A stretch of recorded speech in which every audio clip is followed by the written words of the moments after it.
తెలంగాణలోన ఇప్పుడు ఒక విచిత్రమైనటువంటి పరిస్థితి ఏర్పడింది. మీకేమైనా భూములు ఉన్నాయా? మీకేమైనా అపార్ట్మెంట్లు ఉన్నాయా? హైదరాబాద్లో ఇల్లు కట్టుకున్నారా? మురిసిపోతున్నారా?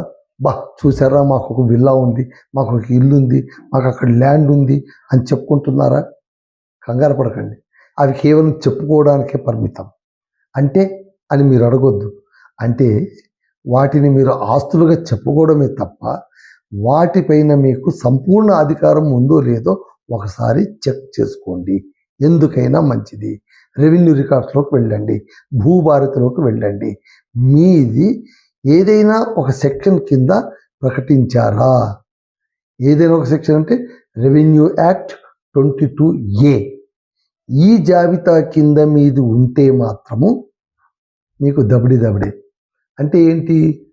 ఆ ఆస్తుల్ని మీరు ఎట్టి పరిస్థితుల్లోనూ అమ్ముకోలేరు, లిక్విడేట్ చేసుకోలేరు.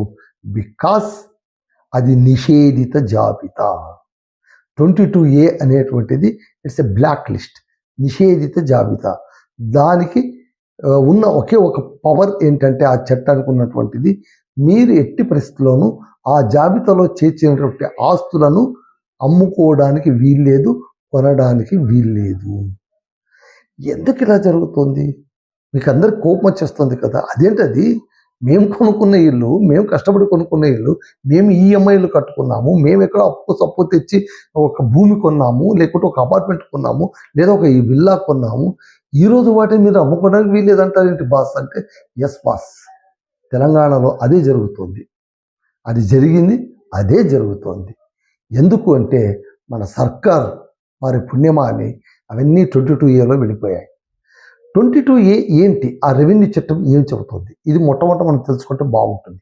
ఈ 22A మనకి ఏం చెప్తుందంటే, ఈ నిషేధిత జాబితాలోన ఏ ల్యాండ్స్ ఉంటాయి? ఒకటి అసైన్మెంట్ ల్యాండ్, అసైన్ ల్యాండ్ అంటే ప్రభుత్వ అసైన్ ల్యాండ్. ప్రభుత్వం అసైన్ చేసినటువంటి ల్యాండ్లు వాటి పట్టాగా మాత్రమే ఇవ్వాలి. వాటిపైన ఎలాంటి క్రయ విక్రయ అధికారాలు ఉండవు. అసైన్ ల్యాండ్, అసైన్ భూములు.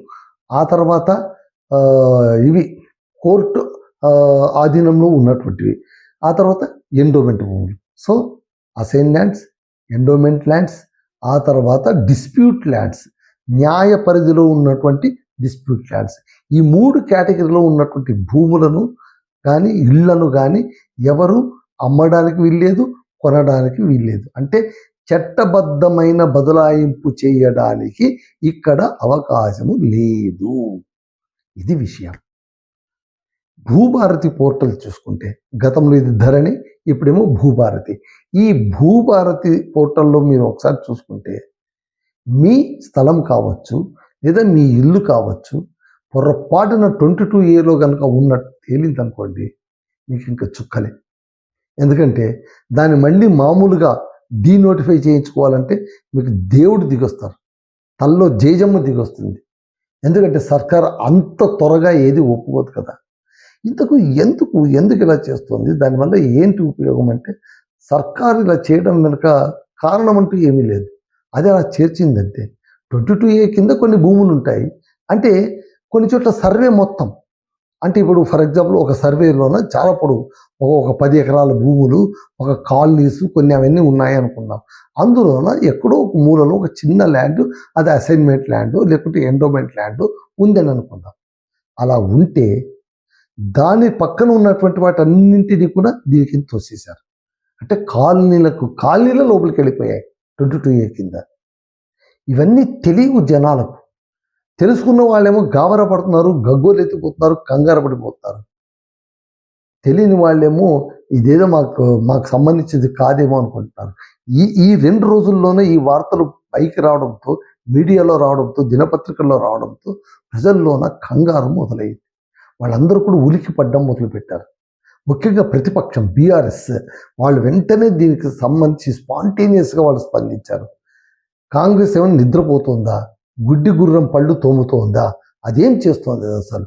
22A కింద ప్రైవేటు భూములను చేర్చడం ఏంటి? ప్రైవేటు కాలనీలను చేర్చడం ఏంటి? ఇది ఎవరైనా బుద్ధుండే వాళ్ళు చేసే పనేనా అని మండిపడుతోంది. నిజమే కదా. ఇప్పుడు చూడండి, ఇప్పుడు 22A కింద చేర్చడం వల్ల, ఇప్పుడు ఫర్ ఎగ్జాంపుల్ నాదొక భూమి ఉంది, లేదా మీదే ఒక భూమి ఉంది అని అనుకుందాం. మీరు ఎప్పుడో కొని ఉంటారు. ఒక 2 ఏళ్ల క్రితమో 3 ఏళ్ల క్రితమో కొని ఉంటారు. ఏ దృష్టితో కొని ఉంటారు? రెండే రెండు. ఒకటి దాంట్లో మన ఇల్లు కట్టుకోవడమా, లేదా దాన్ని మనం విక్రయంగా మార్చి లిక్విడేట్ చేసుకొని ఆ క్యాష్ను మన అవసరాలకు వాడుకోవడం. ఇంతే కదండి. ఆస్తులు చేసుకోవడంలో ఆంతర్యం ఏంటి? అవసరమైనప్పుడు అది మనల్ని ఆదుకుంటుందనే కదా. సో ఈ లెక్కన ఇప్పుడు మీరు మీ భూమి కావచ్చు, లేదా మీ ఇల్లు కావచ్చు, 22A ఉంటే అమ్ముకోలేరు. అంతే. చట్టబద్ధమైన బదలాయింపు ఉండదు. ఎందుకంటే ఇది నిషేధిత జాబితాలో ఉంది.